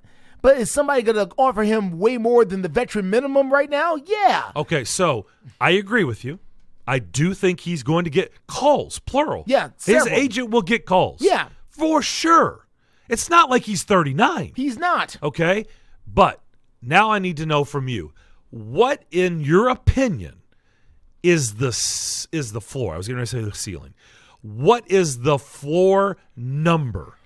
The lowest he'd be willing to go to suit back up and do it another year, in your opinion? The lowest he'd be willing to go out there for? What is his floor number? $5 or $6 million. Ooh. I think it's a little more than that. You think it's more than that? I do. Okay. I'm going to say 8. I think anything less than 8, million, he's like, I ain't fooling with it. He said, if it's anything less than 8, I ain't fooling with it. Even if it's 1 year, $8 million. That's where you're Somebody going. may do that. Somebody may. I don't know. It only takes one desperate team, right? Oh, yeah. And they're always desperate for left tackles. It only takes one team to kind of feel like it here, okay? Yeah, but I just, again, my opinion, I don't believe he's getting out of the bus for 5 per. So Jason Peters, by the way, played this past season. He was a member of the Dallas Cowboys. Dallas Cowboys paid him $1.8 million at age 39. Yeah. Actually, I'm sorry, age 41, excuse me. I was going to say, I thought he was over 40. Yeah, he's 41 years old, 19 years of experience in the National Football League. Taylor Lewan, and he hasn't had some of the injury history that Taylor Lewan has had. But so 10 years ago. He's had his fair. He's been hurt. I mean, you play that long at that position. He's been hurt too. Yeah, because he left the Eagles, came back, re-signed a contract. He's Yep. with the Eagles a long time. Mhm. All I'm saying is he's this. a future Hall of Famer. He is a future Hall of Famer. Without a doubt. Without question. He's a future Hall of Famer. And I'm not throwing rocks at that future Hall of Famer at all. I'm just saying that I believe that there is a market out there because we've seen what's left over after Taylor Lewan. But you're it not gets rough. But you're not factoring in. I don't know Jason Peters. I don't know his personality. I don't know anything. I mean, I don't know anything about him personally. Yeah. You're not factoring in. The significance of this is here is a guy that already has plans for life after football. Sure. Even though he's made his money. But that isn't he going. has That already life started isn't going crafting anywhere. That life isn't his going anywhere. next profession. He can go do that whenever he feels like. Agreed. He can't always play football. Agreed. But he's also Jason Peters has made his money too. Yes. I don't know. Some guys $119 million. You have to drag them off the field. Some guys say, I'm not going to do this till they drag me off the field, right? Everybody's different. Sure. Maybe Jason Peters is hey, you got to drag me off the field, man. As long as the phone rings, I'm answering it. Yeah. I just don't think Taylor Lewan is that guy. I just don't think he is. That's me personally. It's possible. I think he'll get an offer. Now, how big of an offer is it going to be? Is he going to feel like going to that location and doing it? I don't know. But, I know that he didn't want to end his career like this. And, I think Taylor Lewan's the kind of guy that would rather end his career on his feet than on his knees. And, if he has a chance to go out there and play, I think it could be enticing, depending on who it is, where it is, and how it works. It could be enticing, even if it's the middle of next year. Because is Taylor Lewan going to go through a training camp somewhere? No, I don't think so. Could he go out there and just hit it hard and, week 2 in Los Angeles for the Chargers? All of a sudden, yeah, he could. Let's go to Clay. Clay, what's up? Hey, Darren, how are you? Great. Justin, how are you? I'm fine, Clay. No bio today. No, we're good, Clay. We're good. We were asking you to call in earlier in the show. We're good. We're having fun. Okay, I was not listening. We're like, Clay, where are you? You probably know what the nature of my call is about. And I'm going to have a calmer version of my comments on Pogie's show with you guys. I'm extremely disappointed in what happened in Baton Rouge last night. And what bothers me about it, guys, is, this game was more about Vanderbilt than it was about LSU. But anytime you're playing a team that's lost 13 in a row, that's, can be a tough situation because, they can come out and, if they get their heads up, they want to beat somebody. They're tired of losing. And Vandy, according to everything I've been told in this 5-game winning streak, had finally, and they showed this on the broadcast last night when they showed bracketology. Lenardi just said Vanderbilt was under consideration. So they had finally reached a point where they were on the radar. Yep. Yes, where they're being looked at. Yep. And this is not, look, I'm a Carolina basketball fan too. Don't know if I've ever told you that, Darren. I did not know that. But I've followed Carolina basketball too as well since before Michael Jordan. They had a tall white kid named Mike O'Corin that was really good in the late 70s. And that's kind of when I became a Carolina fan. I love Coach Smith, learned a little bit about him, and I've followed him ever since. But I'm, Vanderbilt through and through at the end of the day because I'm a proud Nashvilleian and I'm anchored down, have been for over 50 years. But what bothers me, and I'm sorry to be long-winded, what bothers me is not so much what happened on the offensive end of the court, but what happened on the defensive end of the court. Lim Robbins, had several blocks. He pretty much did his thing. Lim Robbins is playing his way into making a lot of money, I think, and I'm happy for the kid. But I just didn't think our team competed hard, and I didn't think they were ready to play. And in my opinion, Darren, Justin, it's any head, not just Jerry Stackhouse, but it's any head coach's job that makes a lot of money to coach a Power 5, conference team, to have them ready to play. And I feel strongly about that. And I didn't think we were ready to play. You guys comment? Yep. Look, I thought it was – I'm not going to sugarcoat it. I thought it was extremely, extremely disappointing. Basically, LSU led wire to wire. KJ Williams was amazing last night. I don't care about, all people are like, oh, they were ripe for the pick, and LSU's been playing. They keep fighting. They've been playing hard, and they wanted to end this losing streak. I don't care about all that stuff. There's a reason why you've lost 13 in a row. You're not very good. You're okay. And I get it. It was in Baton Rouge, but look, when you are playing the way that they had been playing the last 5 games, and like you said, Clay, now you're on the radar. We've been talking about on the show, hey, LSU has got to be a win, right? We were going through the games. The one in Rupp Arena is going to be huge, but you should beat Florida here. They don't have their best player, okay? You should beat them here. And this playing out the schedule, if you can win a game here at the SEC tournament, next thing you know, your resume is going to be really hard to keep you out of the tournament. Well, all that just got flushed down the toillet after last night. You just took 3 giant steps forward and then took 2 giant steps back. Yeah, and that's what stinks, Darren.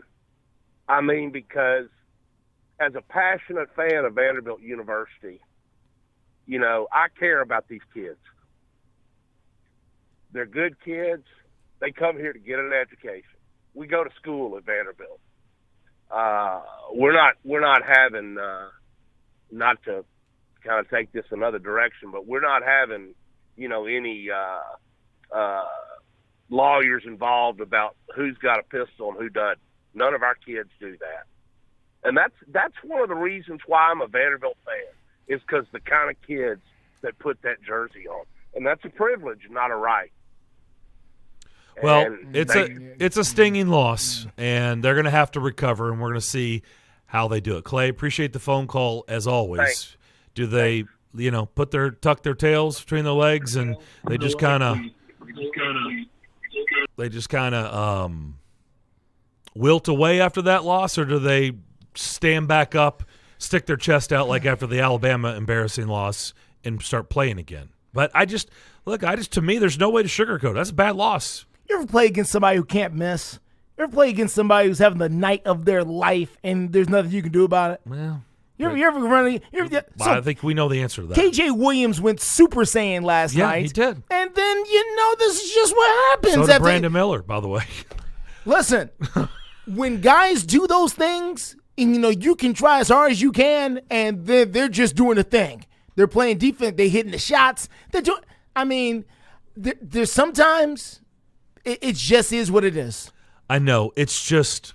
And it's frustrating. It's incredibly disappointing because I thought Clay said it best, is they were finally on the radar. We had been talking about them a ton. Yeah. After everybody left them on the side of the road as a dead carcass after the Alabama game. Yeah. And you get all this, love and this resurgence, and they had a great crowd against Auburn, and all that goes poof against a bad LSU team. That's what stinks. Yeah. That's the part that stinks. All right, we need to get back. We need to take a break. We need to go to San Jose. Adam, if you call afterwards, we'll sneak you in here, man. But we got to catch up with Emma Lingen on the other side. Preds are out in San Jose to take on the Sharks.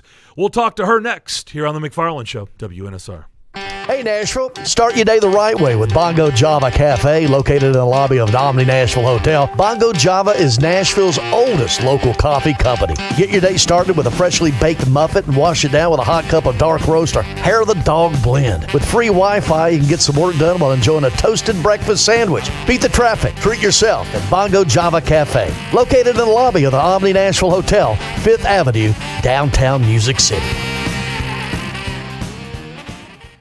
Hey, it's a leap year, right? No, the next leap year isn't until 2024. Nope, it's this year. I can prove it. Here, play this new instant game from the Tennessee Lottery. Okay. Woohoo! I won! See what you did there? I jumped up and down? No, that was a leap. Don't miss your chance to jump for joy this February with our newest instant games. You could win up to $5 million. The Tennessee Lottery. Game-changing fun. Please play responsibly. And now, some big news from WINN. The new February instant games from the Tennessee Lottery have arrived. Now, for some bigger news, there are 4 new exciting games to choose from. And now, for our biggest news yet, you could win a top prize of $5 million. Make a break for fun today with February instant games, only from the Tennessee Lottery. Game-changing fun. Please play responsibly. Bundling home and car insurance with Geico is so easy, your neighbors are probably already doing it. But who?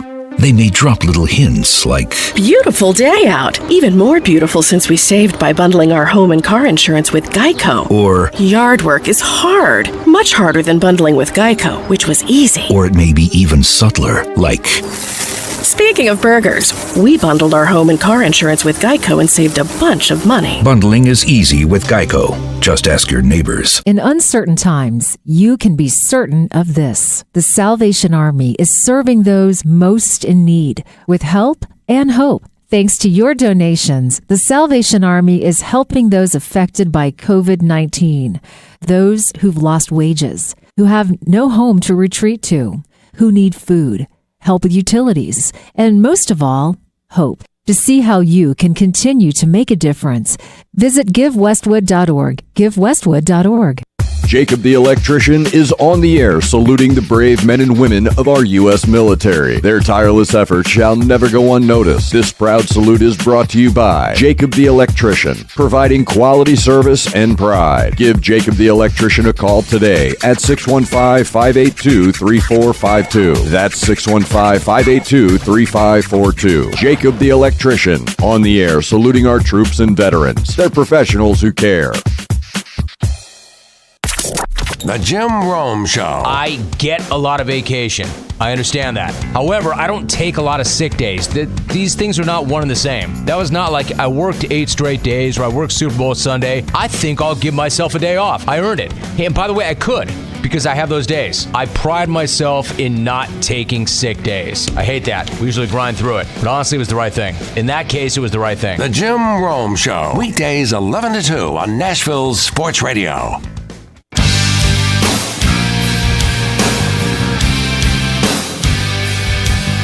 You're listening live from the Strike and Spare Studios, downtown Music City. It's the McFarland Show.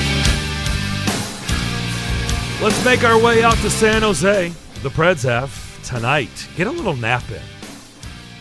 Preds and Sharks at 9:30 puck drop. Woo! I know. I've done those post games at 1:30 and 2 o'clock in the morning, Justin. Yeah, man. Yeah. Yeah, I'm getting to that age, where it's not fun to do post game at 1:30 in the morning. Nashville sounds, PCL days. Guess who was here? Okay, no, I know. You know who doesn't have to worry about it? Our next guest. She's young and vibrant. She doesn't care about the time. Emma Lingen, Preds beat writer, out in San Jose. Preds and Sharks tonight. Preds on the road for the next 2. And actually, they're going to go away they're going to come home and play Pittsburgh, and they're going to go away for a while. Of course, the SEC tournament will be at Bridgestone Arena. Emma, what's going on? Not much, although I've got to thank you for the young and vibrant comment, because I certainly haven't been feeling like it. This time change is messing with me, too. Oh, it's real. I mean, people that don't understand time, it's real. Like, you go out to the West Coast and you're on Pacific time, it messes with you. There's no doubt about it. In fact, what's the temperature? I know Northern California can get chilly. It can get very chilly, believe it or not. But I think San Jose is a little bit out of the zone. They have warmer temps than I think San Francisco and Oakland. But what is the temperature today? It's, not to brag, it's 83 here today, Emma. I was going to say, I know there's a reason you're asking me that, so you could gloat a little bit. Because it's definitely warmer in Nashville. It's I think it's got up into the 40s today in San Jose, so it's definitely chilly. Ooh. Okay, well, this is a time where I'm glad that we're at home and we're not out on the West Coast. So Preds get a much-needed victory, man. That was hairy on Tuesday night. Giving up the 2 goals and the just over a minute left in the game, but they get the shootout win. But unfortunately, with those 2 points and that win, it does come at a loss, because we've learned a lot, even more today, of the status of Ryan Johansson. Yeah, unfortunately, Joey is going to be out for an estimated 12 weeks. He did have surgery yesterday on his right leg, so he is going to be missing some time here. And, we all feel terrible for him, and I know he really wants to be here with us right now. But, yeah, it's unfortunate, and I think that he's, not only on the ice but off the ice. He's a voice in the locker room that I know the guys are really going to miss. But at the same time, if you want to, try to look at it in a different light, it's now people realize, they had to do it with Philip Forsberg being out, and now with Joey being out too. Just guys have to step up, and I think there's that increased sense of urgency here. And so hopefully we'll see that tonight. Have they been specific on – I know a lot of stuff's been floated out there, but he had surgery on his foot, right? But it looked like he got, cut by a blade against Vancouver, which is always scary, by the way, very scary. Yeah, it was so unfortunately, it was one of those where it was not a big or a really big gash or big cut, but it was just at a really, really unfortunate spot. It looked like I think it was Quinn Hughes' skate blade that kind of hit him on the back of the leg there, and so they stitched him up on Tuesday night, and then he went and had the surgery yesterday. I've seen players get cut, and Justin, I don't know if you remember incidents like this. Players get cut when they're falling down by a blade around their neck. You talking about scary stuff? Yeah. Whew. I've seen it happen, and that is scary stuff whenever a guy gets cut around his neck area from a blade. Whew. Well, we wish, obviously, nothing but the best for Ryan Johansson. It's tough that he's going to be out for up to 12 weeks, and it looks like, I guess his season is over, right? I mean, they haven't really officially said that, but his regular season is over. Yeah, I mean, I'll say even after everything I've heard and seen with his injury, I was surprised to hear 12 weeks. Honestly, I thought it might even be longer than that. So, I know that he'll be on the mend soon, and hopefully he'll be back skating sooner rather than later. I know players come back and they're skating, maybe not necessarily skating with the team, but skating on their own. I've heard Forsberg and Carrier. How close are they? And do you know if they're close to getting some of these guys back? They are close. As far as how close, I can't really say, but I know that, after talking to the trainers, talking to Coach Hines, that both Phil and Alex have been making really good progress and moving in the right direction with their respective injuries, and they have been skating. As far as whether we'll see them in the lineup tonight, I would say very unlikely, but they are making progress, and they're definitely we should be seeing them pretty soon. Tomasino got a goal. Looks like he's been getting better with every game. What has John Hines said about the play of Philip Tomasino, who has been obviously a guy that played all last year here, has been in Milwaukee all year. The fans have been clamoring for him to come back, and he's been back in the lineup. How would you assess his play to this point? Well, I think it's been good. I think that he obviously, like you said, he has the experience. He spent most of last season up in the NHL, and despite not making the team out of training camp this year, I think that gave him a good opportunity to go down to Milwaukee and get those kind of top 6 minutes that he probably wouldn't have gotten with Nashville if he had made the team out of training camp. So it was good to kind of get him those reps there and get him that experience. And, like with anything, I think coming up, he came up, it was a tough time. It was a team that needed some wins and, had just their top scorer had just gone down in Philip Forsberg. And so it's, definitely not an easy situation that he came into, but I think he's handled it very, very well. And you can just see as he's getting more comfortable, not only in, he's putting points up now, but just in the way he looks, his poise, his composure, the way that he looked. Obviously he scored his goal on the power play. That's an area where he can really contribute. And then he also had a significant amount of ice time in the 3-on-3 overtime against Vancouver too. So that's definitely, he's a valuable player, and I think with the more experience he gets, his value is only going to go up. Kiefer Sherwood was one of those camp stories that we hear about all the time that actually made the trek out to Switzerland and started the regular season in Prague, had production in those 2 games against the San Jose Sharks that they're facing tonight.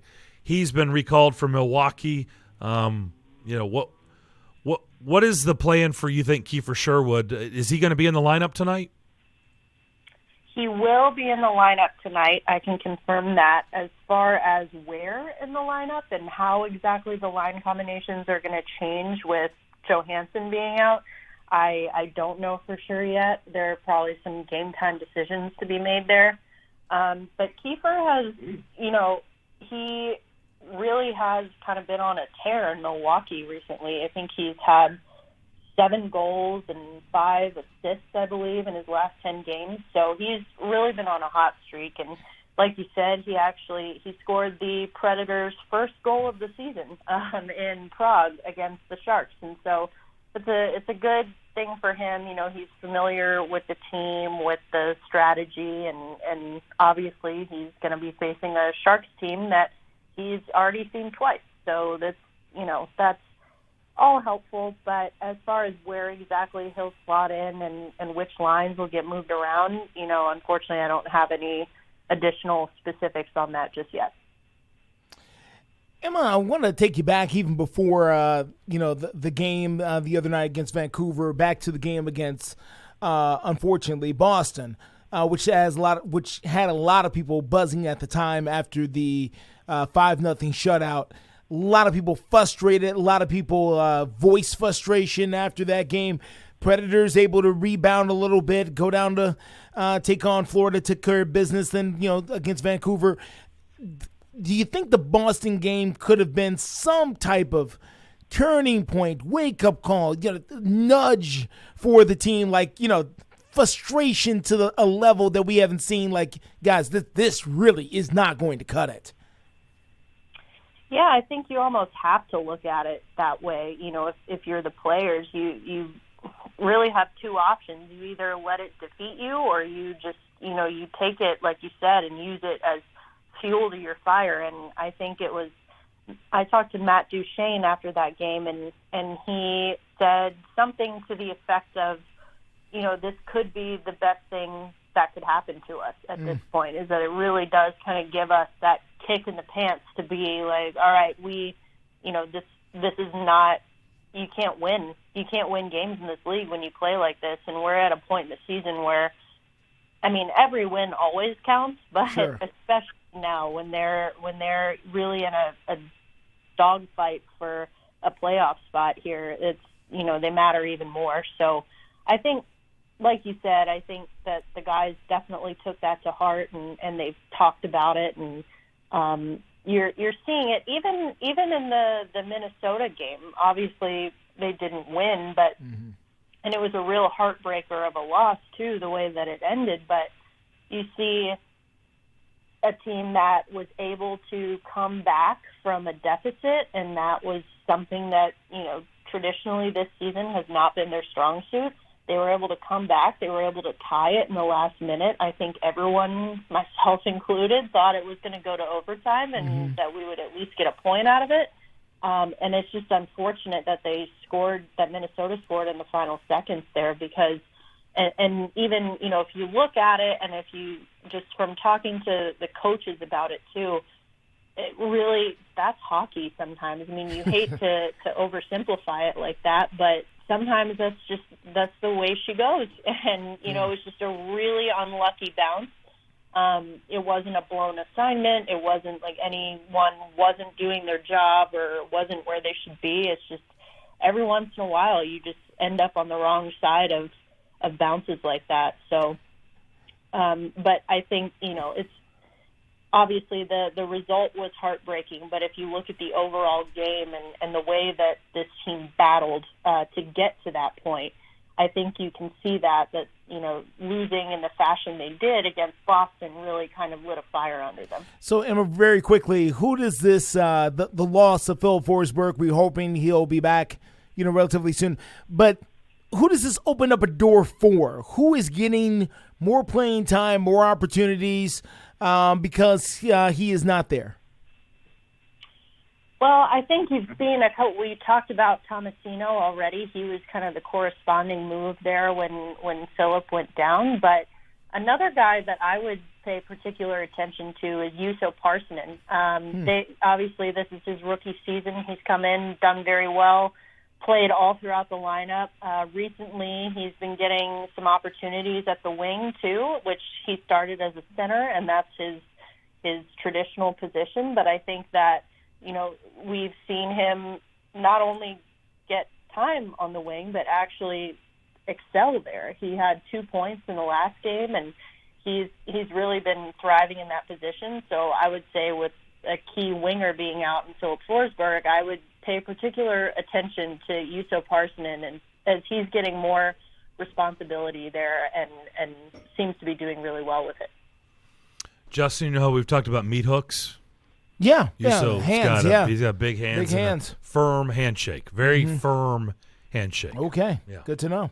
Especially for a young man like him, but big guy. Okay, big guy. But he's like, ow. Okay. Yeah. Nice meeting you. I get it. Emma, good stuff. Enjoy the game tonight. Let's see if they can keep this thing rolling. These are two really gettable games with San Jose and Arizona on this road trip before coming back home to close out the month against the Penguins. So we'll see if they can keep this rolling along. Thanks for doing this, and we'll talk to you soon. All right. Thank you, guys. Emma Lincoln, Preds beat writer out in San Jose. Preds and Sharks tonight. They'll drop the puck at 9:30. this evening. We'll come back, 615-844-5600. More of the McFarland Show next.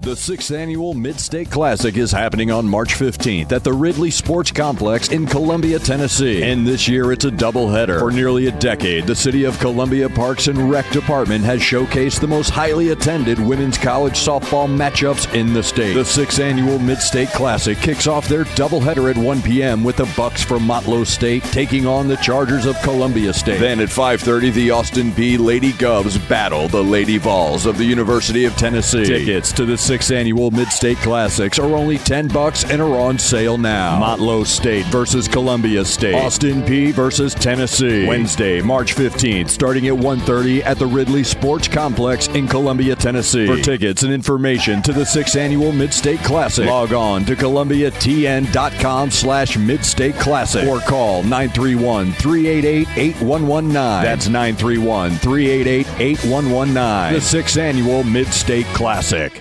With 13 locations nationally, including Smyrna, Star Leasing Company is a semi-trailer one-stop shop and the perfect place to build a career as a semi-trailer mechanic. Seeking candidates with all levels of experience, Star Leasing Company has a semi-trailer technician trainee program with sign-on and quarterly bonuses and other opportunities such as $1,000 for having a yearly physical. Package also includes 401k with company match, health, dental, and vision insurance, competitive pay with weekly paychecks, and paid holidays and time off. Star Leasing Company, not your typical semi-trailer leasing company. Visit starleasing.com to learn more. Individuals and businesses with tax problems, listen carefully. Do you feel like you're losing control of your finances? If you owe over $10,000 in back taxes or have unfiled tax returns, we can help you take back control. The IRS is the largest and most aggressive collection agency in the world, and they can seize your bank accounts, garnish your paycheck, close your business, and file criminal charges. Take control of your tax problem now by calling the experts at U.S. Tax Shield and take advantage of the Fresh Start program and new laws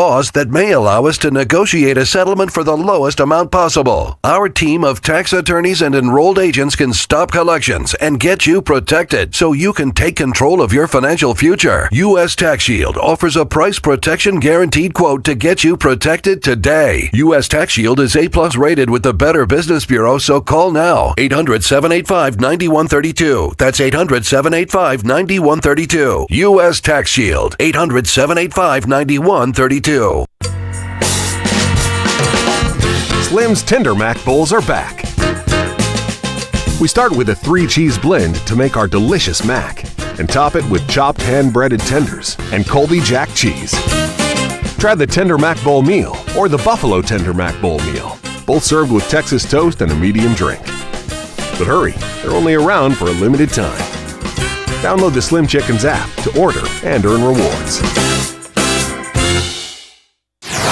It's the afternoon stretch with Zach Williams and Bruno Reagan. When you picked up your first girl in college or at the bar, what do you do for every girl you meet after that? You do the same thing. You're just like, this works. So Vrabel, he's like, well, we just have to keep trying to get back to this. So it makes sense to me. That's why every time you go up to a girl's bar, you're just like, please, please, please, please. It just worked that one time. Afternoon stretch. Afternoon stretch with Zach Williams and Bruno Reagan.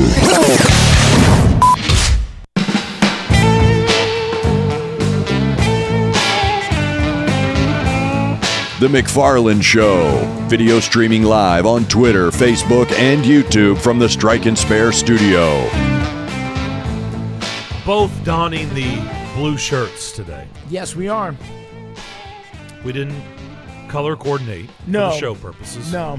We just did it. We just both were feeling like blue today. Like the color of the sky. Yeah. It's sunny and blue. There we go. And my eyes, of course. Of course. Not mine, but yours. Absolutely. Can everybody see? Can everybody see? I guess so. Look. If you're watching, look. I mean, sure. We talked about A.J. Brown making an appearance on the Raw Room. Now, we've also talked about you have to put in a little work with that because, it's a podcast and they are just comfortable. Yeah. And they're just being themselves and they're saying a lot of things we can't say on the radio. Yeah, it happens. So it happens. We had to edit it down a little bit. Chop it a little bit, clean it up, make sure it's family friendly for everybody. So what we're going to hear right now is former Titans wide receiver A.J. Brown, of course now with the Philadelphia Eagles. He's talking about his relationship with Mike Vrabel and why he was so upset with Mike Vrabel after this trade happened. Now keep in mind, Mike Vrabel went on a nationally syndicated sports program and promised that as long as he was the head football coach, that A.J. Brown wasn't going anywhere. And A.J. Brown actually took that to heart. He said that he and Coach Vrabel had a very, very close relationship. Here is A.J. Brown on the Raw Room talking about his relationship with Coach Vrabel. And shoot, for a while, bro, I was mad at Vrabel. Yeah. I was like pissed at Vrabel, bro. We're Like, supposed to let that happen. no, you know what I'm saying? Like, you know too much about my life. Oh, you know what I'm saying? Like, you helped me get through the dark times, and then it's just like, you know what I'm saying? We all talked about it. Like, you know, you want to help me feed my family, take care of my family. And you knew that, and you know what I was working for. So I'm like, why you let it happen? Yeah. I feel like sometimes though, he just got his hand was tied behind his back in this situation. But it took me some time to like really understand. Right. And it took me some time to mature that he did what he wanted me to do. Like, he helped me do what I wanted to do. It would take care of my family, regardless if it was in Tennessee, it happened in Philadelphia. Right.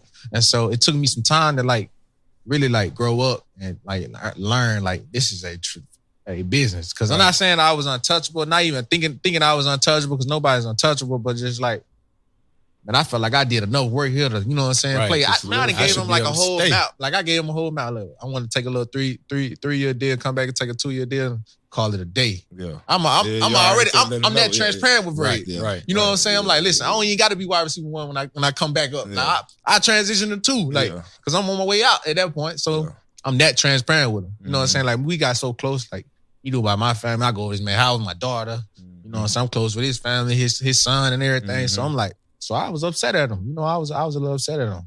I don't think he knew that, but he probably did. He probably didn't care either. So there's A.J. Brown talking about his relationship with Mike Vrabel. And you know, Darren, what jumps out to me in that comment, yes, of course, the relationship that they had, but the fact that A.J. Brown was thinking he's got about 5 years left. He said, I'll play, 3 years, and I'll come back and sign another 2 years, then I'm gone.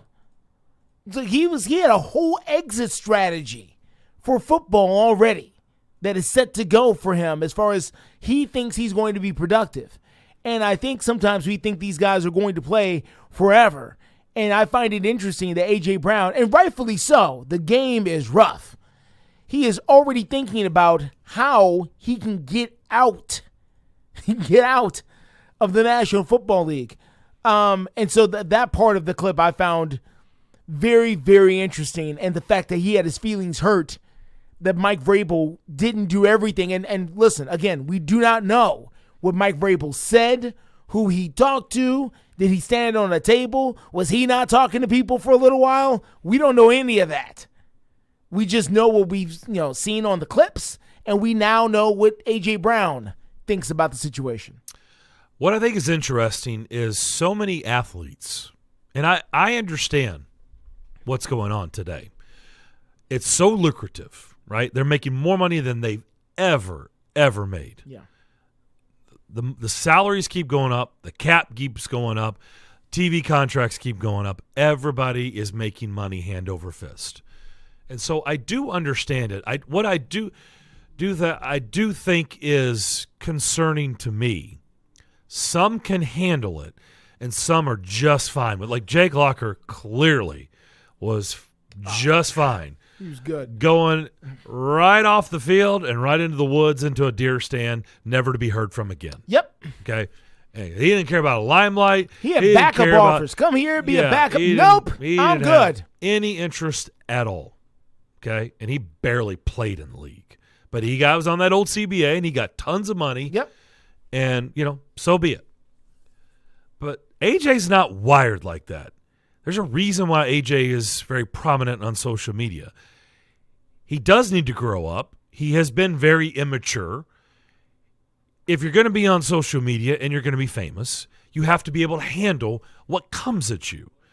But he does like the limelight. He like a lot of players, they love the praise. They love the love, right? Mm-hmm. They love all that. And there's nothing wrong with that. I mean, heck, that's fine. Who doesn't? I do too. I hope you do too. Sure. Yeah, I mean, it's good. Who's frowning upon that? Yeah, it's nice. But what happens is when they get out of the game, and this is the part that's really scary, and I'm glad that we're talking about it more in 2023, a lot of these guys just don't know how to handle it. Like they all think, I'm not going to play this. I'm not going to let my body, I'm not going to look like those old timers. Yeah. When you walk up on them and those dudes can't even walk down the hall. There is a lot. It's scary, right? A lot of. Like those guys played in a athletes. rough and tumble. That anything goes. Yeah. Back in that league. Yeah. Back when the league was like that. Yeah. The point of this is I don't know if A.J. Brown is going to be equipped to handle. And I think he needs to think about this stuff. And I don't know who can get through to him and tell him this thing of, when the crowd isn't there, when the love isn't there, and you can't replicate what they do on Sundays in normal life. Like you get one shot at it. Oh, no. When you play, that's it. There's nothing you will ever do on this side that will ever compare to what goes on as a professional athlete. Yeah. Right? Which is why that a lot of thrill, guys, they go to coaching just to be around the game. Just to be around it. Yeah. And I do worry about him because I do think he's wrapped in that world, and that's fine. A lot of them are.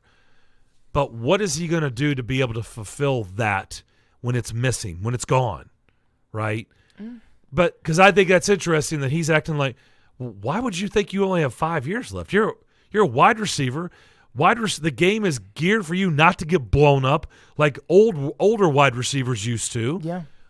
You're a top-notch athlete. You're a bigger dude. You've got a bigger frame. Yeah. You can handle things. You're not some little tiny wide receiver, some little slot guy. Well, why doesn't he think he could last longer than 3, 4, 5 years? Maybe he can last longer, but football is just a means to an end. And that's my point. Yeah. Like that all sounds good until it's gone. And then a lot of them don't know what to do. I've seen it. Yeah. Trust me. Oh, yeah. And I'm sure you have too. Yes, sir. And they all think they've got it mapped out until it's all gone. Yeah. And it's not there anymore. And there is no more crowd. And there's no more. It's like the ones that crack me up, just being, personally, just talking out loud. Some of them, it ticks me off whenever they played. They didn't want anything to do with the media. Media is the enemy. But didn't want to ever talk. And then you get out. Yeah. Now you want to get in the media? Oh. Yeah. Oh, now you want to get in the media? Oh, you want to be a part of the media now? Yeah. Really? Ryan Fitzpatrick, really? Because when he had a cup of coffee here, he had no interest in talking to anybody. None. Not really. He had nothing to say. Oh, now you want to be a studio guy? Really? Okay. Yeah. Yeah. Huh. Isn't that something? You didn't want nothing to do with the media when you played. The next now you want to be in the media. It's the next paycheck, man. Huh. Next paycheck. Like Okay. That one's the one that's always cracked me up. And by the way, I'm just picking on him. There's a whole bunch of them that have done that over the years. Like they're just not interested in anything. And then when they get done, they're like, hey, you know what? What about this media stuff here? Oh, you want to come over on this side? I thought we were the enemy. You want to be a part of the enemy now? So I don't know what we got out of that. Okay. I mean, well, yeah, all right, then, well, listen. He was close with Vrabel, but we already knew that. But he's just now figuring out it's a business. Really, AJ? Like you didn't know that before? Devlin, if you can, pull up draft night for us. A.J. Brown, of course, the night of the draft is when the whole trade went down. And he was waiting patiently to see if this would actually happen or not because there had been a lot of chatter. And, his people had come to him and said, listen, the Eagles sound serious. And this is how it went down according to A.J. Brown. After that first pick, we picked Jordan Davis, first pick or whatever. He get on the phone, he give me the numbers. He like, bro, what you want to do? And I was like, bro, I want to be in Tennessee. You know what I'm saying? And he was like, AJ, like Tennessee not moving. Like they not even budging. Like you told me to do a job. Like I did the job. it's in front of you. Like, you'll be a fool not to take this. Mm-hmm. And so I'm like, let's do it. Yeah. So immediately get out the phone, I'm crying my eyes out. I'm hurt. Yeah. I'm hurt. And then it's just the part of like, what I just accomplished ain't even like set in. Yeah. So I'm more hurt than anything. And so I'm calling. I think I called probably Logan. Ended up calling Tannehill, but I think I called Logan first. So I'm like, bro, I'm out of there, bro. Like, they traded me. They just traded me.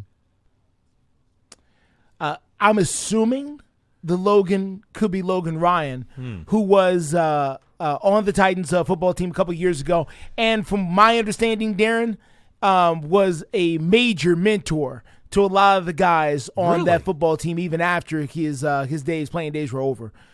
So I don't know that to be certain. Well, it makes sense. I don't know that to be certain. What other Logan? I don't know who else. Logan Woodside. Oh. He was that. Now that you said that, I don't think so. But that's the other Logan I can think of that, could be somewhat related to this.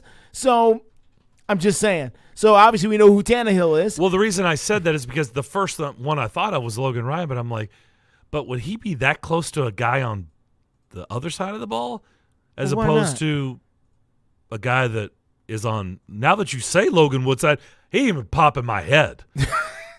But, I mean, he was a quarterback, so he was throwing to A.J. Brown in practice. I don't think he is Logan Woodside. I mean, I could be wrong. But to that clip, okay, I do believe him. I do believe that he was that emotional, and it goes back to what he said before. You know why I believe he was that emotional and that raw? Because I do think he was naive to the business. I don't think he really thought that could ever That's why he stuck his chest out. That's why he dug in. I don't think he really believed it would ever come to what it came to. Yeah. And I do think he was shocked. Yeah. I think that was probably a growing up moment for him, like, dang, they'll trade me? Yeah. Really? Bruh.